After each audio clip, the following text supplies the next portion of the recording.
Olá, gente, tudo bem? Estamos começando mais um programa Varela Torres, o seu momento jurídico pela rede Capital de Comunicação. É um prazer ter você aqui conosco. Eu quero lhe convidar para poder permanecer até o final, porque esse tema de hoje vai ser intrigante.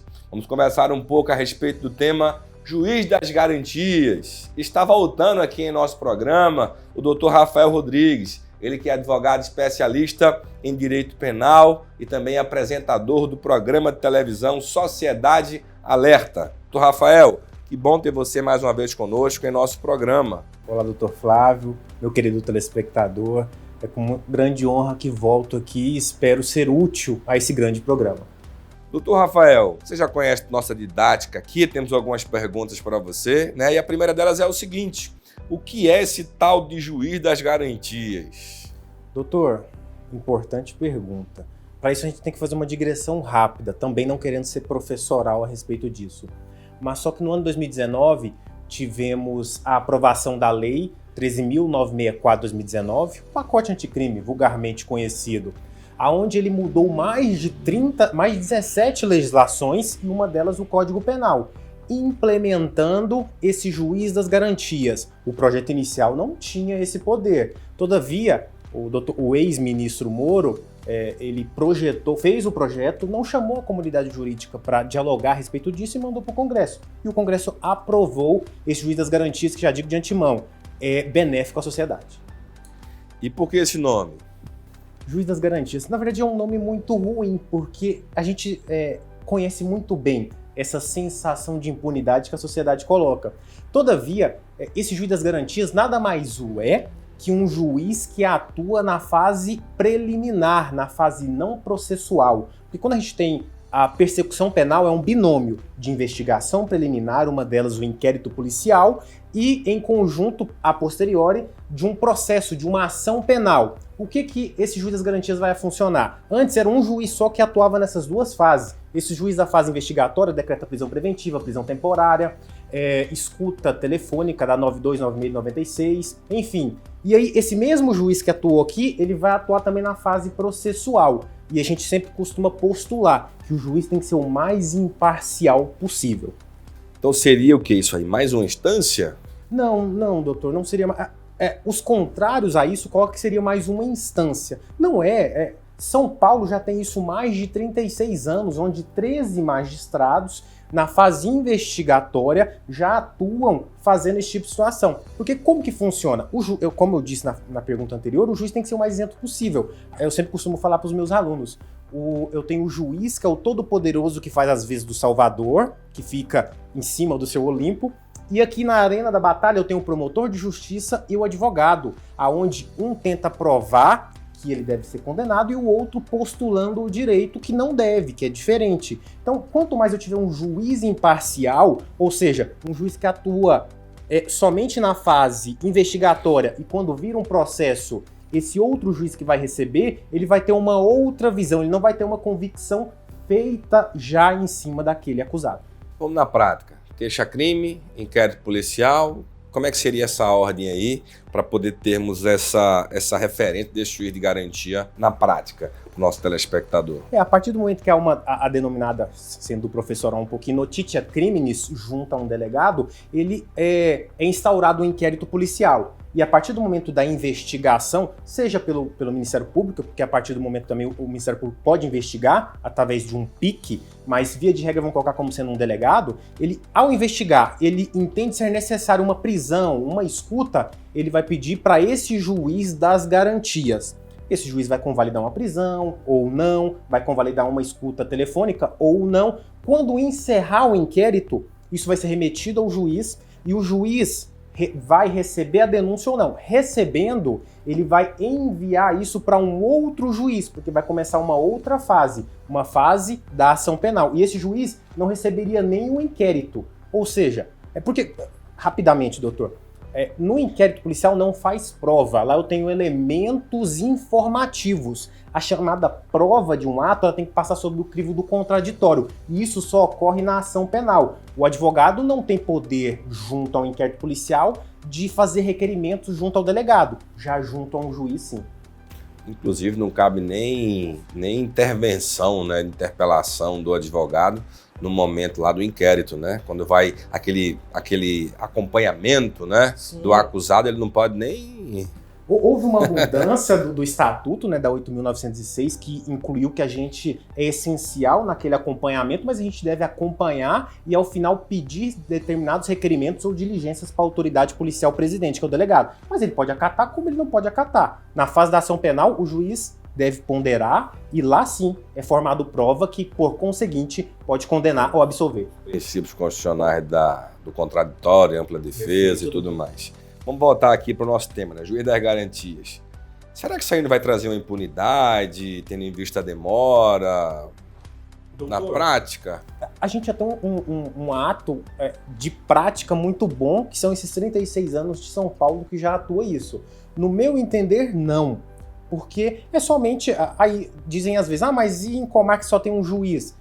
Faz uma alternância com outras comarcas. Hoje em dia, um processo digitalizado, né, um inquérito que já começa digitalizado, é muito mais prático. O que a gente deseja com isso é impunidade? Jamais. É que possamos ter atos justos, porque o que temos também da pessoa que sofre uma persecução penal e ao final ela é tida como absolvida, todo aquele tempo, todo aquele martírio que ela passou, aquilo nenhum dinheiro do mundo paga. Entendi. Os juristas, como é que eles estão enxergando aí essa novidade, se possamos assim dizer? A gente vê realmente também é quase que aquele ponto da prisão em segunda instância que está correndo a PEC 5 de 2019, um projeto de lei que é 166 de 2018, mas só que o juiz das garantias, primeiro, ele não está sendo aplicável, infelizmente, porque quando essa lei, a 13.896 de 2019, entrou em vigor, ela tinha uma vacácio de 30 dias. Antes de acabar essa vacácio, o ministro Fux, que era vice-presidente, aproveitando as férias do Toffoli, que era o presidente atual da corte, ele suspendeu porque tiveram adins tratando da inconstitucionalidade daquele ato. Então o juiz Fux suspendeu de maneira indeterminada. E agora que ele virou presidente da corte, e o Fux, que assumiria isso, que foi para a segunda turma, ele colocou como já possível para ir para o pleno para ser votado, mas só que, todavia, ele que comanda a pauta. Ele pode colocar esse ano, como pode não colocar. Então, infelizmente, está suspenso esse procedimento. Então não está em vigor, então? Não está em vigor, infelizmente. Então, hoje a gente tem a matéria mais para poder, a título de estudo. Sim, ele mudou o código, ele entrou a partir lá no artigo 3B, mas ele ainda está em estudo, não está sendo aplicável. Entendi. No seu entendimento, há realmente a necessidade dessa mudança? Você consegue trazer para a gente algo pessoal seu ou... Sim, doutor. Muito forte. Realmente, é muito... A pergunta é excelente, doutor, como todas as outras, como sempre é bem feito nesse programa. É de suma importância, porque como vamos colocar aqui, o juiz, quanto mais isento, melhor. E aqui não fala esse rábula de advogado criminalista. Grandes juristas acompanham este raciocínio. Guilherme de Souza Nutti, um grande desembargador, que todo juiz, todo promotor tem o seu livro à beira da sua mesa. Auri Lopes Júnior pontula de maneira favorável. Porque o que a gente quer? Não é impunidade, é somente que o juiz seja o mais imparcial possível. Porque a partir do momento que tem uma persecução penal, ele decreta uma prisão preventiva. Na hora que vira ação penal, o réu entra na sala de audiência e fala assim: agora eu vou ter um processo justo, vão me ouvir. Eu tenho aquele juiz que convalidou aquela preventiva. Ou seja, de maneira inconsciente ele já tem uma convicção a condenar aquele ato. Na prática, como é que seria a diferença? Usando o juiz de garantia e sem o juiz de garantia. A gente consegue trazer isso para o nosso telespectador? A aplicação do juiz... já estamos no momento que não há o juiz das garantias, né? Temos o mesmo excesso de trabalho, temos juízes que, infelizmente, acumulam muitas varas e tem que postular, às vezes de maneira breve, uma preventiva, ou uma temporária, ou uma interceptação telefônica. Mas assim, é difícil conjecturar, doutor, porque a gente só vai ver na prática mesmo a partir do momento que isso entrar em vigor. Porque os nossos colegas paulistas sabem muito bem que isso faz uma diferença muito grande num processo justo junto ao jurisdicionado. Aqui não estamos falando que vamos beneficiar o homicida, não. Eu quero beneficiar o cidadão de bem que porventura cometeu um ato ilícito e que não é daquele jeito que foi pontuado.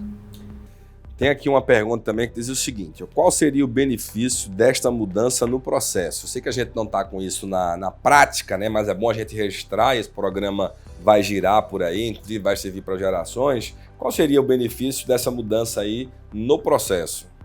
No processo, como já pontuado em outras situações, o processo ele deve ser o mais justo possível.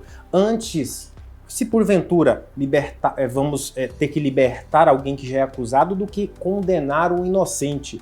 O processo judicial, ele busca em si justiça junto à sociedade. E temos vários casos aí, doutor, de pessoas que consequentemente responderam um processo, até mesmo receberam sentenças de primeiro grau, mas que isso é reformado junto a instâncias superiores. O que a gente mais tem dentro de estudos, que devido ao curso, pequeno espaço de tempo não tem como trazer, doutor, mas que na maioria das vezes o mesmo juiz que aplica aquela preventiva, ele é um percentual muito pequeno, da qual ele dá uma absolvição ao final, e isso é reformado junto aos desembargadores. Muito bom, um tema assim bem intrigante, né? Bem relevante também, essas discussões. Vamos ver como é que a gente vai ter esse deslinde aí na Corte Superior a respeito desse tema. Me sinto honrado mais uma vez ter você aqui em nosso programa, né, no Varela Torres. Você que está nos assistindo, se assiste pelo canal do YouTube, deixe seu like, se inscreva em nosso canal, se não for inscrito, tá bom? Doutor Rafael, dê suas considerações aí, finais do nosso programa, que está chegando ao fim. Mais um programa nosso. Doutor Flávio, primeiramente gostaria de agradecer. É uma honra inenarrável me fazer presente aqui e deixar novamente uma frase para o seu telespectador, que a educação não transforma o mundo, a educação muda as pessoas mudam o mundo. E você, doutor Flávio, a partir da sua expertise, está mudando o mundo com a sua atuação e com o seu programa. Divulgue o nosso programa, divulgue aí o nosso canal do YouTube. Nós sentimos aí, é um prazer sempre, né, ter você aqui conosco. Deus abençoe e até a próxima.